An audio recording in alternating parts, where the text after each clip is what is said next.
여러분 반갑습니다. 2020년 2학기 조직심리학 강의 개요에 대해서 말씀드리도록 하겠습니다. 이번 학기도 비대면 원격 강의로 시작하게 돼서 좀 아쉬운 부분이 많이 있네요. 여러분들과 직접 얼굴을 마주하고 강의를 하지 못하고 이렇게 또 영상으로나마 인사를 드리게 되었습니다. 저는 이번 학기 조직심리학 강의를 담당하고 있는 손영화 교수입니다. 이번 학기도 역시 비대면 강의로 진행을 해야 할 것 같습니다. 지금은 제가 강의 영상을 찍는 시간은 8월 중순 정도 지나고 있는데요. 지금도 확진자가 굉장히 많이 늘어나고 있는 그런 상황이라고 볼 수 있어요. 그리고 지금 장마가 끝난 뒤에 아주 날씨가 무더운 그런 상황입니다. 여러분들도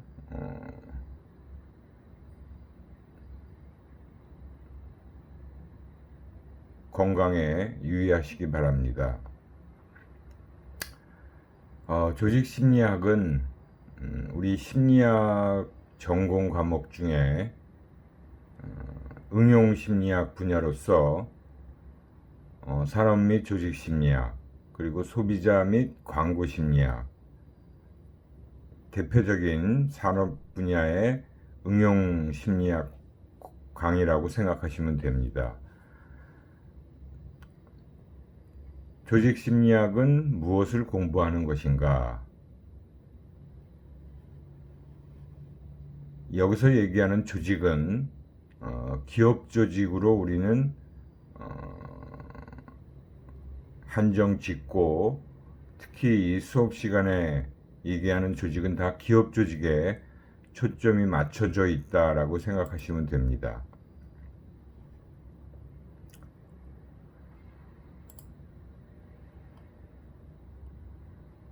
심리학에 많은 영역이 구성되어 있는데 그 중에 하나가 조직심리학이라고 볼 수 있고요.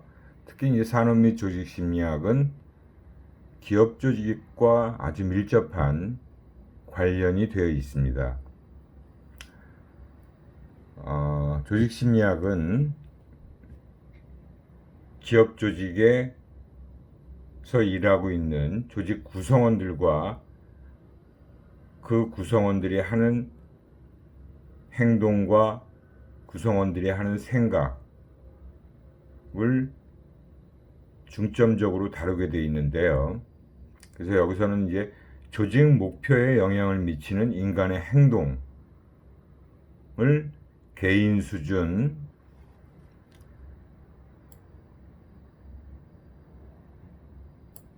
집단 수준, 조직 수준, 이렇게 세 가지 수준으로 나누어서 살펴보게 되어 있습니다. 개인 수준은 지각, 학습, 태도, 가치관, 동기, 우리 심리학에서도 개인 특성 변인들이라고 할 수 있는 그런 변인들이 바로 개인 수준에서 우리가 공부를 하게 되는 내용이에요. 집단 수준이라고 하면 특히 이제 사회심리학과 많이 관련돼 있죠.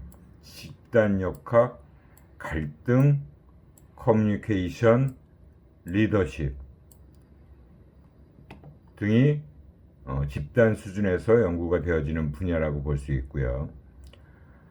조직 수준에서는 조직 문화와 조직 개발이 가장 대표적인 분야라고 볼 수 있습니다.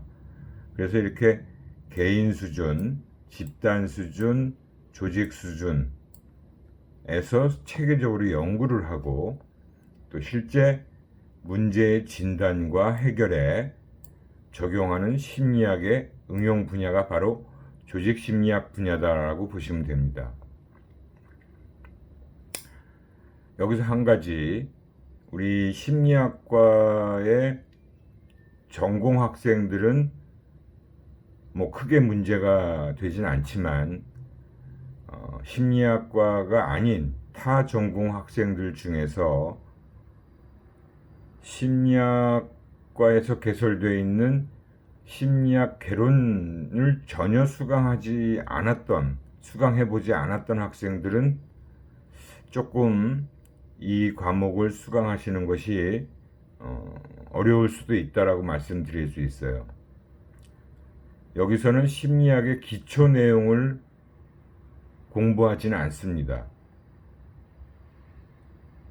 그래서 그 심리학 개론에 나와 있는 기본적인 심리학의 이론이나 용어들은 어느 정도 알고 계셔야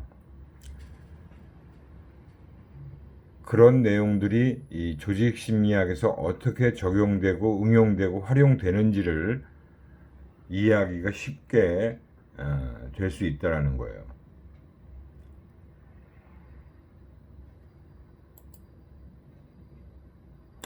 뭐 이 조직 심리학 강의를 통해서 달성하고자 하는 목표라는 것은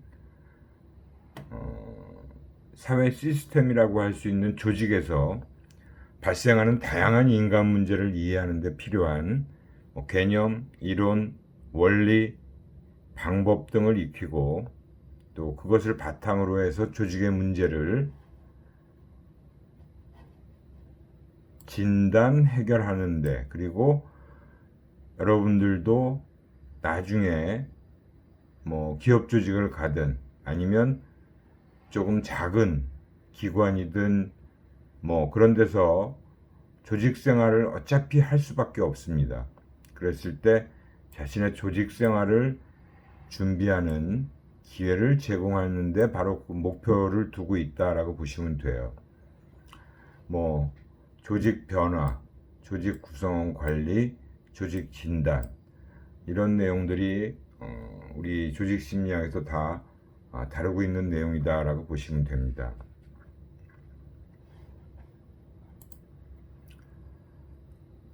수업 진행은 제가 어차피 기본 개념, 이론 중심으로 강의를 하고 관련된 자료가 있으면 수업 시간에 제가 여러분들께 도움이 되는 내용이라면 이제 보여드리는 그런 경우도 있을 겁니다. 특히 제가 이제 우리 학교에 오기 전에 기업체에서 한 13년 정도를 근무한 경험을 갖고 있기 때문에 실제로 대기업, 뭐 대표적인 뭐 삼성, SK 이런 조직들을 제가 경험을 해봤고 또 벤처기업에도 있어봤고 외국계 기업에도 있어봤기 때문에 다양한 조직에서 경험했던 그런 것들도 제가 말씀을 드리고 또 실제로 기업 조직에서 썼던 자료들도 보여드릴 수 있는 기회가 있을 것으로 생각합니다. 교재는 특별히 정해져 있지 않고 제가 매주 강의 자료를 자료실에 올려드리면 다운받아서 사용하시면 되는데 그 강의 자료만 가지고 수업을 들으면 조금 부족한 부분이 있을 수 있으니까 제가 여기 예시로 들어놓은 참고서적들이 있습니다. 이 참고서적 중에 한 권 정도는 여러분들이 좀 책을 읽으면서 강의를 들으시는 게 훨씬 도움이 될 수 있다라고 말씀드리고 싶어요. 그래서 가장 최근에 나온 책으로 산업 및 조직심리학 학지사에서 나와서 그 전국 그 심리학과의 산업심리학 분야의 교수님들이 여러분들이 같이 저술한 책이 있는데 이 책을 보셔도 좋고 또 그 시그마 프레스에서 나온 유태영 교수가 번역한 그 미국의 뮤친스키라는 교수가 쓴 그 책을 번역한 책도 내용이 괜찮습니다. 그래서 그 책을 보셔도 좋고요. 그 이외에 나머지 책들 중에서도 여러분들이 도서관에서 대출을 하든 한 권 정도는 구입해서 나중에 활용할 수도 있기 때문에 보셔도 좋을 것 같고요. 그래서 한 권 정도는 어떤 책이든지 보시는 것이 도움이 될 거라고 제가 말씀드리는 겁니다. 과제는 이번 학기에는 과제를 두 가지로 과제를 낼 거예요. 중간고사를 역시 또 보지 않고 과제로 대체하도록 하겠습니다. 강의 계획서에서도 다 정리를 해서 올려드렸는데 과제는 추후에 제가 수업 시간에 말씀드리고 공지사항에도 올려놓도록 하겠습니다. 평가는 출석 및 태도가 5%고요. 그 다음에 이제 과제 1이 이제 25%, 그리고 중간고사 대신에 과제 2를 20%의 비중으로 하고 기말고사를 50%로 해서 총 100점 만점으로 성적은 산출되게 되어 있습니다.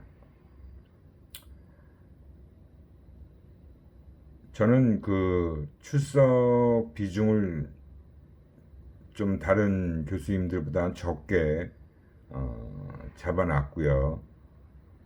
과제의 비중이 굉장히 크죠. 그러니까 이번에는 45%가 과제고 기말고사가 50%니까 거의 반반 정도라고 보시면 되고, 여러분들이 과제도 신경 써서 열심히 작성을 해서 제출하시는 게 좋을 거라고 생각합니다.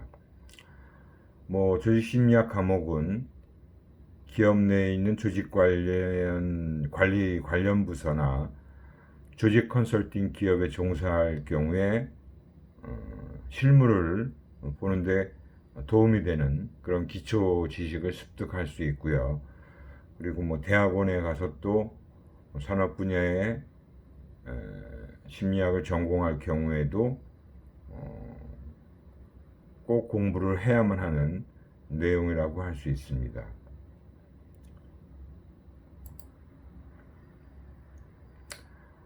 수업 진행 계획은 제 강의 계획서에도 다 정리해서 올려드렸으니까 뭐 강의 계획서를 출력해서 보시는 것이 더 좋을 것 같고요.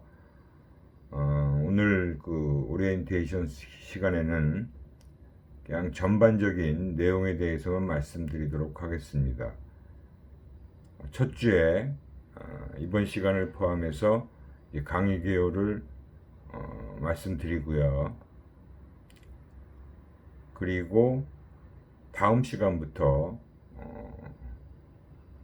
조직심리학의 개관과 관련된 내용을 그 다음 주까지 아마 말씀드리게 될 것 같습니다. 그래서 조직심리학의 발전 과정과 또 조직심리학에서 향후에 어떤 연구를 해야 되는지 과제까지 말씀드리고요. 그 다음 이제 주에는 조직심리학의 연구 방법. 뭐 이 연구 방법은 뭐 모든 심리학 분야마다 다 이 연구 방법과 관련된 내용은 또 한 번씩 다 다루게 돼 있죠. 산업심리학을 수강한 학생들은 잘 알 거예요. 산업심리학도 마찬가지로 연구 방법과 관련된 내용을 살펴보았듯이 이 조직심리학에 또 관련된 연구는 어떤 연구 방법들을 통해서 연구를 하게 되는지를 살펴보게 됩니다. 그 다음에 이제 조직 구조와 조직 이론이다라고 해서 전통적인 조직 이론이 탄생되게 된 배경, 그리고 조직 구조의 변화된 모습들, 그래서 이제 거기에 관련된 조직 이론이 몇 가지 있습니다. 그래서 그 조직 이론과 관련된 내용을 살펴보고 조직이 탄생되게 된 배경부터 살펴보게 되겠죠. 그래서 어떤 식으로 조직 구조가 변해 왔는지, 그리고 최근에 또 어떤 식으로 변해가고 있는지, 그런 내용에 대해서 살펴보는 게 바로 조직 구조와 조직 이론입니다. 이 조직 이론과 관련된 것은 경영학 분야에서도 다루고 있는 조직 행동론이라는 게 있어요. 거기서도 조직 이론을 다루고, 또 행정학과에서도 행정 조직론이라는 게 아마 있을 겁니다. 거기서도 역시 조직 이론도 비슷한 내용으로 다 다루고 있습니다. 마찬가지로 우리 조직 심리학에서도 기본적인 내용이라고 보시면 돼요. 그리고 5주차에 가면 이제 사회적 체계의 구성 요소와 관련된 내용. 이 조직이라는 게 어차피 사회 내에 하나의 체계를 구성하는 요소로서의 조직으로 다 작용하고 있기 때문에, 그래서 사회적 체계의 구성 요소, 그리고 이제 작업팀과 관련된 내용. 주로 이제 조직 심리학에서 기업 조직을 볼 때 예전에는 굉장히 큰 단위로서 이제 조직을 구성해 놨다라고 한다면, 최근으로 올수록 점점 아주 세분화된 팀으로 많이 나눠져 있죠. 그래서 작업팀을 어떤 식으로 나눴는지도 살펴보는 그런 내용이 되겠습니다. 그리고 이제 6주차 정도에 가면 조직에 대한 태도와 행동이라고 해서, 이 태도와 행동은 심리학의 모든 응용 분야에, 또 기초 분야인 사회심리학에서 매우 중요하게 우리가 다루고 있는 내용이라고 보시면 돼요. 소비자 심리학에서도 태도와 행동이라는 게 매우 중요한 내용이고요. 아마 이번 학기에 소비자 심리학도 개설되어 있는데, 소비자 심리학에서도 이 태도와 행동은 굉장히 중요하게 다루고 있습니다. 역시 조직 심리학에서도 그 조직 구성원들의 태도, 그리고 조직 구성원들의 행동을 살펴보는 것도 굉장히 중요한 영역이라고 할 수 있습니다. 태도라는 것은 굉장히 우리 심리학에서는 아주 오래전부터 많은 연구들이 이루어져 온 분야라고 할 수 있고요. 많은 연구가 수행되어 왔다라고 볼 수 있습니다. 지금도 연구가 진행된다라고 할 수 있고요. 그 구성원들의 태도, 사람들의 태도라는 게 왜 중요한지, 태도라는 건 가장 쉽게 얘기하면, 단적으로 얘기하면 호불호라고 볼 수 있죠. 그러니까 더 쉽게 얘기하면 그냥 좋으냐 싫으냐예요. 그게 태도죠. 그리고 행동이라는 것은 좋다라는 태도를 형성했을 때 어떻게 행동하고, 싫다라는 태도를 형성했을 때 어떻게 행동하고, 때로는 좋다라고 해놓고 접근하지 않고 멀리 떨어지는, 오히려 태도와 다른 행동을 보이는 경우도 있고, 또 반대로 좋지 않다, 싫다라는 태도를 보였음에도 불구하고 접근하려는 행동을 보이는 경우도 있어요. 이렇게 태도와 행동이 일치하는 경우도 있고 일치하지 않는 경우도 있기 때문에, 그런 어떤 다양한 상황, 우리가 조직 생활을 하면서도 역시 부하와 상사 간의 관계, 또 동료들과의 관계, 매우 중요하다라고 볼 수 있죠. 거기서 내가 어떤 태도를 표출하느냐, 표현하느냐, 그리고 실제로 또 어떻게 행동하느냐가 조직 생활을 하는데 굉장히 중요한 요소라고 볼 수 있습니다. 그래서 조직에 대한 태도와 행동 굉장히 상세하게 살펴볼 거고요. 뭐 대표적으로 거기에는 뭐 조직 만족, 직무 만족, 뭐 이런 것들도 다 포함되어 있겠죠. 그죠? 조직 몰입.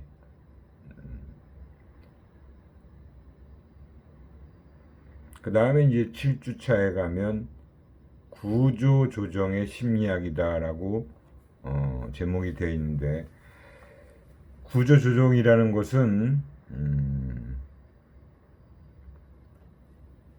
성장하던 조직이 갑자기 어떤 문제로 인해서, 즉 성장이 더 이상 안 이루어지고 위기를 맞게 되는 경우들이 있죠. 그렇게 되면 그 조직은 더 이상 생존할 수가 없기 때문에 더 큰 조직에 의해서 인수합병이 일어나는 경우가 있고, 또 자기 조직 자체적으로도 조직을 축소해서 뭐 직원들을 많이 줄이는 거죠. 감축시키는 거죠. 그래서 살아남기 위한 그런 구조조정이라는 것을 할 수밖에 없는 경우들이 생깁니다. 지금까지 우리 국내에서도 많은 기업들이 합쳐지기도 하고 합병되기도 하고 인수되기도 하고 또 조직 축소가 되기도 하고 그런 일들이 지금도 벌어지고 있어요. 최근에 가장 핫 이슈라고 할 수 있는 기업은 바로 아시아나 항공이라고 볼 수 있죠. 금호그룹에 속해 있는 아시아나 항공이 지금 그 위기를 맞아서 결국은 매각하려고 시장에 나와 있는 겁니다. 그래서 지금 아마 여러분들이 기사 자료를 찾아보면 관련 기사들이 많이 있을 거예요.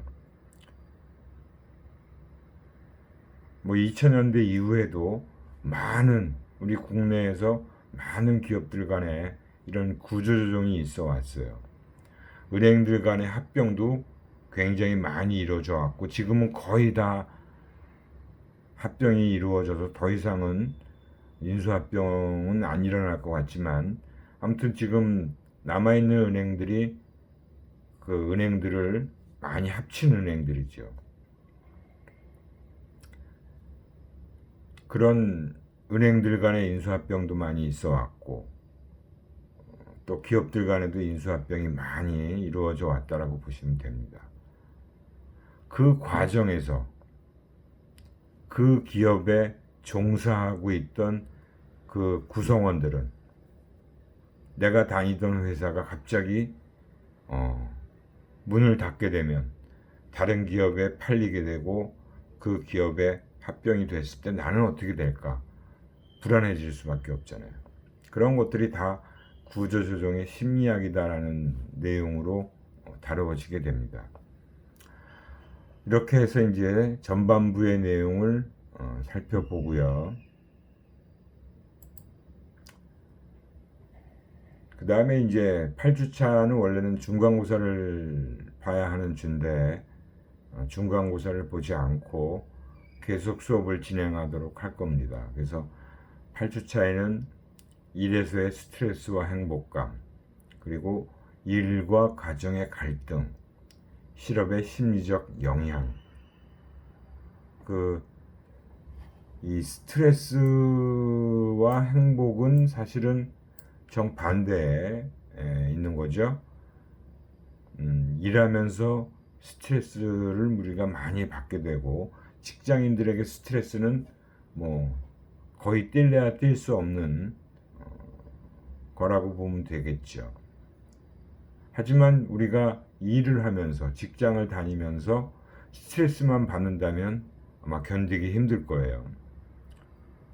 그래서 내가 일을 통해서, 직장에서의 일을 통해서 삶의 행복을 느끼는 일도 분명히 있을 겁니다. 그러면 우리는 언제 스트레스를 받고 언제 행복감을 느끼게 되는지, 그리고 일과 가정의 갈등이다. 그러니까 직장인들이 직장에서의 일만 신경 써야 되는 게 아니라 가정에서의 일도 신경을 써야 되잖아요. 특히 요즘은 최근에는 맞벌이 가정이 아주 많이 늘어나 있죠. 그러니까 집에 가면 가사도 분담해야 됩니다. 그래서 일과 가정의 갈등 문제도 굉장히 중요한 문제라고 볼 수 있죠. 가정에서 편안해야 직장에 나와서도 편하게 일을 할 수 있듯이, 마찬가지로 직장에서도 또 스트레스를 너무 많이 받고 그러면 가정에 와서도 결코 편히 쉴 수가 없는 거죠. 그렇기 때문에 일과 가정의 갈등 문제도 굉장히 중요한 문제라고 보시면 되고요. 그리고 앞에서 우리가 구조조정의 심리학 내용을 말씀드렸는데, 그 구조조정으로 인해서 내가 원하지 않는 실업이 발생되게 될 수가 있죠. 즉 회사에서 할 수 없이 잘리게 되는 그런 경우를 맞게 되면 바로 비자발적인 실업 상태에 놓이게 됩니다. 그랬을 때 그 조직에서 살아남는 사람도 있겠지만 그 조직에서 또 그 기업에서 회사를 그만둬야 되는 그런 경우도 있습니다. 그게 바로 이제 실업으로 인한 심리적인 문제가 발생되는 거죠. 물론 여러 가지 문제가 발생되는데 그 과정에서 심리적인 영향은 또 어떻게 작용을 하는지도 살펴봐야 될 문제라고 생각합니다. 그 다음에 이제 9주차, 10주차의 작업 동기와 관련된 동기 이론들을 여러 개 살펴볼 겁니다. 우리 심리학 분야에서 동기 이론만 가지고도 한 학기 강의가 이루어져 있는 경우도 있어요. 동기 이론이 그렇게 굉장히 많은 거죠. 동기 이론에는 뭐 욕구 이론이라고 하는 것도 있고요. 그 다음에 내용 이론이라는 것도 있습니다. 그래서 이 작업 동기와 관련된 이론들을 거의 한 2주 동안에 걸쳐서 우리가 다양한 동기 이론들과 관련된 내용을 살펴보게 됩니다.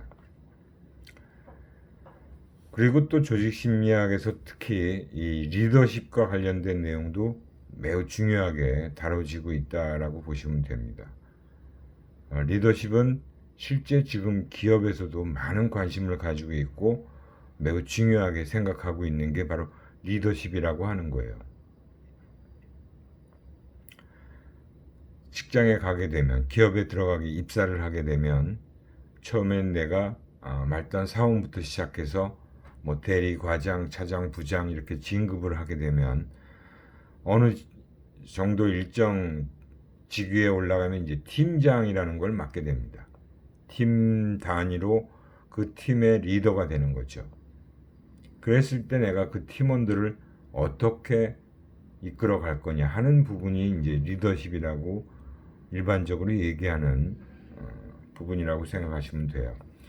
역시 리더십과 관련된 이론도 굉장히 다양하게 나와 있고, 전통적인 리더십 이론이 있는가 하면 최근에 또 여러 가지 변형된 그런 리더십 이론들도 있습니다. 실제로 옛날 위인들, 인물들의 이름을 따서 만든 리더십 이론들도 많이 나와 있습니다. 뭐 세종대왕 리더십, 뭐 심지어는 히딩크 감독, 축구 감독이었던 히딩크 감독의 리더십, 뭐 이런 식으로 얘기하는 것들도 다 리더십에 포함되어 있는 내용이지만, 우리는 여기서 이제 그런 리더십을 다루지는 않고 리더십 이론이라고 하는 어느 정도 학문적으로 검증된, 이론화된 그런 리더십과 관련된 내용들을 살펴보게 됩니다. 그것이 바로 이제 리더십 이론들이다라고 해서 또 2주차와 관련된 내용으로 구성되어 있고요. 그리고 이제 13주차 정도에 가면 이제 조직 문화와 관련된 내용을 살펴볼 겁니다. 조직 문화는 2000년대 이후, 물론 1990년대에도 중요하게 다루어지기 시작했던 부분이라고 볼 수 있고, 물론 그 이전부터도 특히 서양의 기업들은, 서구의 기업들은 조직 문화라는 게 일찌감치 어느 정도 형성되어 온 부분이 있지만, 국내에는 그렇게 조직 문화가 중요하게 생각되지는 않았습니다. 근데 최근으로 올수록 점점 더 조직 문화에 대한 관심도 커졌고, 실제로 조직 문화 팀이다라는 그런 부서가 생길 정도로 대기업을 중심으로 해서 이 조직 문화를 굉장히 중시하는 그런 분위기로 많이 바뀌어져 왔고, 지금도 그래서 굉장히 조직 문화는 중요한 영역이다라고 보시면 됩니다. 실제로 이제 해외의 기업들이 이 조직 문화가 잘 발달된 기업들이 몇 개 대표적인 사례를 우리가 볼 수 있는 기업들이 있죠. 그래서 뭐 HP다 그러면 HP 웨이다. 그만큼 그 기업의 어떻게 보면 그 창업주들의 기업 철학 이런 것들이 이제 조직 문화로서 형성되는 경우가 많고요. 우리나라 국내 기업에서는 대표적인 뭐 삼성그룹 이병철 회장의 그런 기업 철학이 삼성의 조직 문화에 거의 근간이 되어서 형성되어져 왔다라고 보시면 되고요. 물론 최근에는 많이 바뀌어져 왔죠. 그죠? 이병철 회장에서 이건희 회장, 이건희 회장에서 지금은 이재용 부회장까지 이렇게 이어져 오면서 계속 조직 문화도 변하고 있고, 또 외부 환경 변화에 따라서 조직 문화도 변할 수밖에 없습니다. 그래서 이 조직 문화라는 것도 시대와 상황에 따라서 계속 변할 수밖에 없는 그러한 분야라고 보시면 돼요. 그 다음에 이제 14주차의 조직 진단과 조직 개발을 살펴볼 건데요.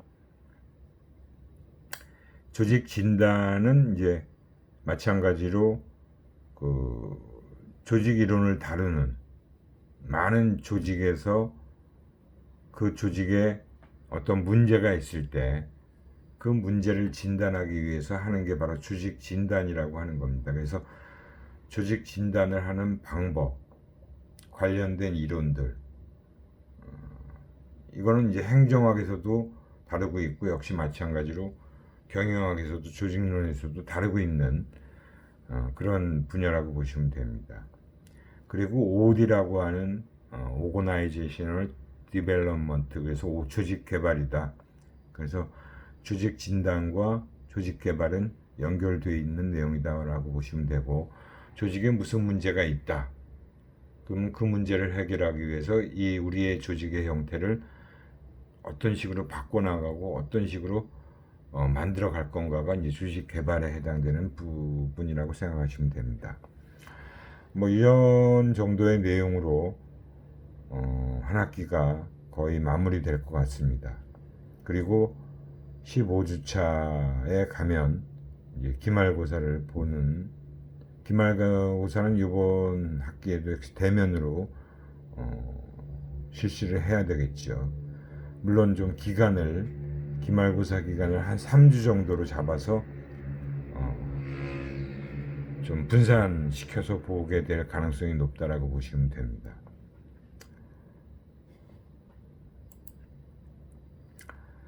이 내용은 여러분들과 이제 제가 약속을 해야 되는 부분인데요.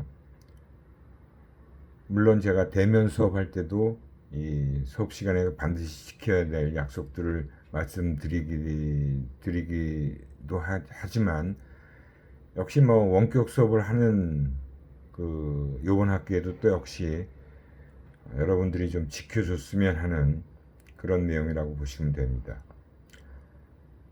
특히 수업 시간을 좀 지켜서 강의 영상을 좀 시청하시면 좋겠다라고 하는 부분이에요. 물론 피치 못할 사정이 있어서 제 시간에 수업을 시청 못해도 또 아마 수업 일주일 동안의 수업 영상을 보면 다 출석으로 인정되듯이 아무 때나 봐도 상관은 없습니다. 근데 이제 가급적이면 수업 시간에 지켜서 보시면 제일 좋을 것 같고요.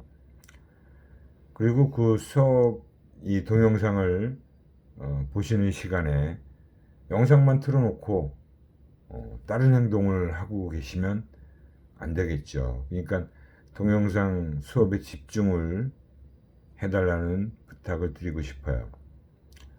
뭐 그냥 수업 뭐 40분 이상 진행되는 수업 영상 틀어놓고 본인들은 자꾸 딴 거 하고 뭐 핸드폰으로 자꾸 뭐, 응?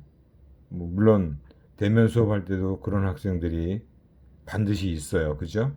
수업 시간에 문자 보내고 뭐 카톡하고 마찬가지로 뭐 원격 수업할 땐 더 그런 행동을 할 가능성이 높겠죠. 하지만 그래도 수업 시간이라고 생각하면 이 동영상 수업에 좀 집중해서 영상을 좀 보시는 것이 중요한 부분이라고 볼 수 있습니다. 제가 수업 시간에 얘기했는데도 그 내용을 잘 듣지 않고 있다가 꼭 나중에 엉뚱한 얘기하는 학생들이 있어요. 과제도 제가 수업 시간에 설명드리고 또 공지사항에도 올려드리는데도 불구하고 과제에 대해서도 또 제가 상세히 얘기를 안 했다는 또는 뭐 공지사항에도 공지를 안 했다라고 얘기하는 학생들이 있는데 과제에 대해서 제가 분명히 몇 번이고 반복해서 말씀드립니다. 수업 준비 철저히 하기는 역시 강의 자료는 미리 제가 그 전주에 올려드리기 때문에 미리 읽고 수업에 좀 참여하시면 좋겠고요. 또 제가 앞에서 말씀드린 참고 서적들을 좀 보고 책을 읽어보고 수업에 들어오면 훨씬 더 이해하기가 더 쉬울 겁니다. 미리 읽지 않았다 하더라도 수업 강의를 듣고 역시 또 책을 한번 읽어보면 훨씬 더 이해하기가 쉬울 수 있어요. 그리고 이제 시험 부정하지 말자라는 것은 뭐 여러분들이 반드시 지켜야 될 일이라고 보고요. 제가 질문하기라는 부분에 대해서는 뭐 원격 수업을 하든 아니면 대면 수업을 하든 항상 강조하는 것이죠. 그래서 여러분들이 궁금한 게 있으면 그때그때 사실 물어보는 게 가장 좋아요. 근데 대면 수업할 때도 수업 시간에 질문하는 학생들이 거의 없잖아요. 그렇기 때문에 아마 제가 이 원격 수업을 하면서도 가급적이면 여러분들이 질문을 할 수 있도록, 그러니까 뭐 게시판에 자꾸 쪽지를 보내는 학생들이 있는데 쪽지를 통해서 하는 경우도 있는데 물론 그렇게 해서도 제가 답변을 해드릴 수 있지만 아마 이번 학기부터는 그 게시판 내에 질문을 또 이렇게 만들어 놓을 수가 있는 것 같더라고요. 질문 그 코너를 아예 형성시켜서 만들어 놓을 수가 있기 때문에 제가 거기다가 질문 코너를 만들어 놓고 그 다음에 여러분들이 질문을 하지 않으면 제가 거꾸로 이제 수업 시간이 뭐 한 주 수업 끝나는 그 주 말에 제가 게시판 코너에다가 퀴즈를 하나 내는 그런 방식으로든 어떤 식으로든 여러분들이 수업을 좀 제대로 잘 들었는지 강의 내용을 이해하고 있는지를 좀 확인할 필요가 있을 것 같아요.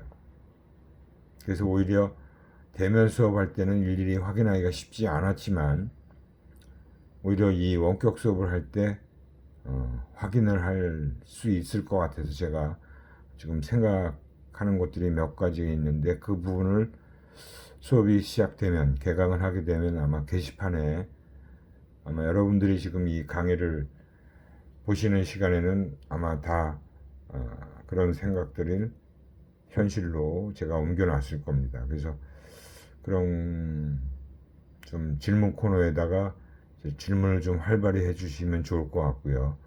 퀴즈도 제가 일주일에 하나 정도씩, 한두 개 정도씩 올려서 여러분들이 좀 수업 내용에 있는 것들을 확인하는 작업들을 할까 합니다. 그리고 뭐 수업에 적극적으로 참여하는 건 마찬가지로 질문 게시판에다가 반드시 질문들을 좀 올리시라는 거고요. 뭐 강의실에 있는 홈페이지 강의실에 있는 게시판을 좀 적극적으로 활용해 주십사 하는 겁니다. 모든 공지사항도 거기다가 여러분들한테 알려드릴 일이 있으면 제가 공지사항에 올려놓도록 하고요. 그 다음에 때로는 뭐 여러분들한테 또 메시지를 보내는 경우도 있을 수도 있습니다. 뭐 여기서 제가 말씀드린 내용은 저를 위해서 이렇게 하는 것이 아니고 여러분들 자신을 위해서 하는 일이라고 생각해 주시기 바라고요. 제 연구실은 우리 본경관 4층에 있는 405-2호고요. 뭐 이번 학기에도 대면 수업을 못하니까 연구실에서 이렇게 직접 만나게 되는 일은 쉽지 않을 것 같고, 저는 물론 학교에는 나가 있을 건데 여러분들하고는 뭐 온라인으로만 지금 접촉을 할 수밖에 없는 상황이에요. 뭐 필요하면 여러분들이 이메일을 통해서 저한테 뭐 상담할 일이 있거나, 우리 심리학과 학생들은 물론 상담 신청을 하면 거기서 제가 전화를 통해서 상담을 할 수도 있고요.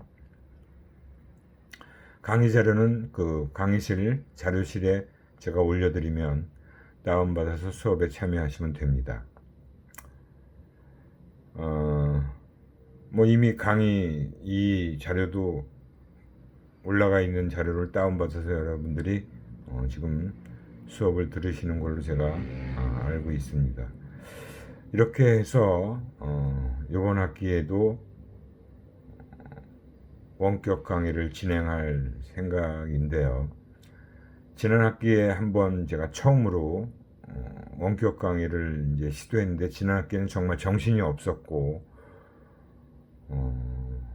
또 원격 강의도 익숙치 않아서 조금 서툴렀던 면도 많이 있었습니다. 이번 학기는 조금 더 제가 이제 오늘 제 얼굴을 여러분들 강의에서 좀 이렇게 띄우고 강의를 할 수 있게 됐고요. 물론 줌이라는 걸 통해서 실시간으로 수업을 진행하시는 교수님들도 계세요. 근데 이제 그 줌을 통해서도 어느 정도 학생이 좀 적은 숫자면 할 수 있겠는데, 지금 제 이 수업도 거의 8, 90명, 물론 수강 시청이 다 끝나지 않았으니까 아직 모르지만 8, 90명이 되면 줌을 통해서 하기도 되게 쉽지가 않다라는 얘기를 하시더라고요. 그래서 필요하면 저도 그런 줌을 통해서 여러분들을 한번 다 같이 참여하는 수업을 했으면 좋겠는데 기회가 생길지 모르겠습니다. 아무튼 뭐 이번 학기도 이렇게 원격 수업을 진행하지만 좀 더 활기찬 여러분들하고의 상호작용이 이루어질 수 있도록 저도 노력하고, 여러분들도 많이 활발하게 수업에 좀 참여를 해주시면 감사하겠습니다. 물론 여러분들이 열심히 질문도 해주시고 게시판에 글도 올려주시고 여러분들이 원하는 그런 어떤 의견이 있으시면 그것도 마찬가지로 그런 게시판에 올려주시면 제가 최대한 반영할 수 있도록 노력하도록 하겠습니다. 아무튼 이번 학기도 이렇게 해서 진행을 하게 됐으니까 여러분들도 좀 열심히 강의에 집중적으로 참여하시고 질문도 좀 활발하게 해주시기 바랍니다. 그럼 다음 시간부터 진도를 나가도록 하겠습니다. 오늘은 여기까지 말씀드리는 걸로 마치도록 하겠습니다. 수고하셨습니다.